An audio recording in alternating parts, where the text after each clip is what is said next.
Қазақмыз Сәтбаев қаласын абаттандырады. Қарашада холдинг басшылығы мен Ұлытау облысының әкімдігі екі жақты меморандумды мақұлдаған. Енді жаңа құжат аясында ауқымды жұмыстар жоспарлануда. Негізгі жобалар тізіміне қаладағы екі алаңды жаңғыртып, орталық көшелерінің бірін күрделі жөндеуден өткізу жұмыстары енген.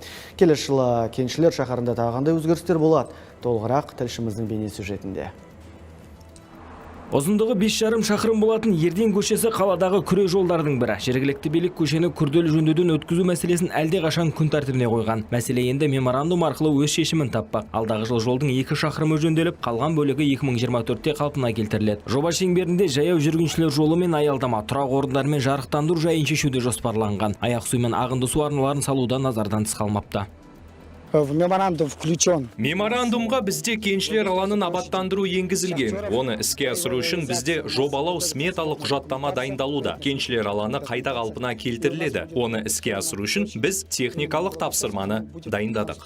Қаладағы кеншілер алаңы ұзақ уақыт бойы күрделі жөндеуден өтпеген. Саябақтың жалпы аумағы 4,5 гектар. Жоспарлы жұмыстары арқылы алаңды көп функционалды демалыс аймағына айналдыру көзделіп отыр. Мұнда скейт-парк, веложолдар, футбол мен баскетбол, балалар ойын алаңдары мен аллея, аға буынға арналған демалыс аймағы салынады. Тау-кен мұражайы да бой көтереді. Сонымен қатар қаладағы тағы бір демалыс паркі жөндеуден өтпек. По городу Сәтбаев будут реализованы проекты, такие как... Сәтбаев қаласы бойынша кеншілер алаңын қайта құру сияқты жобалар іске асырылатын болады. Жобаланған учаскенің жалпы ауданы 2 гектардан асады. Біздің қаланың тұрғындары мен қонақтары үшін барлық инфрақұрылым жақсартылады. Бұл серуендеу және жаяу жүргіншілер аллеялары, веложолдар, сыртқы және сәндік жарықтандыру, шағын архитектуралық нысандарды орнату, ақпараттық стендтер, ағаш арбалар, орындықтар, урналар, сондай-ақ аумақтарды көгалдандыру жүргізіледі.